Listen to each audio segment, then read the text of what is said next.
બાજુમાંથી કોઈ મદદ ન કરશું. બાકી ખાવા પીવાનું તમે કઈ રીતે કરતા?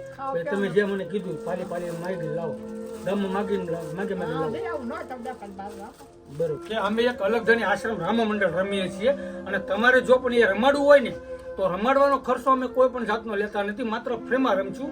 તમારે ખાલી માત્ર આવવા જવાનું ભાડું અને ત્યાં અમે સંગીતવાળા વગાડવાવાળા જે હોય ને એમનો ખર્ચ અને સાઉન્ડનો ખર્ચ, આ 3 વસ્તુ તમારે દેવાનું રહેશે અને બાકી કોઈ જાતનો ખર્ચ તમારે દેવાનો રહેશે નહીં. અને રમશું તમે ફ્રીમાં ને એમાં પણ જે કાંઈ આવક આવશે એ તમામ આવક અમે ગરીબ નિરાધાર જરૂરિયાતમંદ જે આવા લોકો પરિવાર છે ને એમની પાસે અમે વાપરતા રહીએ. જય દ્વારકાધીશ મિત્રો, હું છું વિક્રમ બારિયા તળાજા.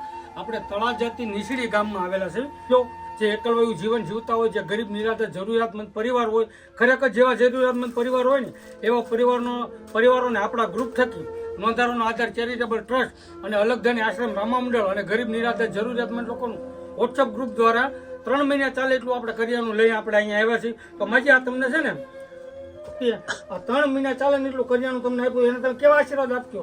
આશીર્વાદ આપો ને, એનું ભગવાન સારું કરે ને એને વગર ના કરે, આશીર્વાદ આપો ને. પછી બકાલું બકાલું એ લાવતા હોય, કોક રીંગણું આપે, કોક બટાટા આપે. બરોબર, એક રીંગણનું શાક, એક બટાટાનું શાક. ખબર કરી શાક ખાવાનું નથી, ખાઈ લે. અરે સવારે બનાવો ને પછી પાછું સાંજ સુધી હાલે તો વાસી ખાવાનું. આ બીજી કઈ જરૂર છે? આ તમને આપ્યો હવે કઈ જરૂર છે? રાજી છે ને હવે? એટલે રાજી ને તો અમારા દર્શક મિત્રોને રૂડા આશીર્વાદ આપી ગયો. અને એક વખત ને ખૂટે એટલે પાછું મોકલી દેશું. આજે 3 મહિનાનું છે, જેવું આ ખાલી થઈ જાય ને એવું ખાલી થઈ જાય એટલે અમને ફોન કરી દેજો કે ભાઈને કહી દેજો, અમને ફોન કરી દે. બરોબર? હા, એટલે અમે પાછું પોગાડી જાઉં.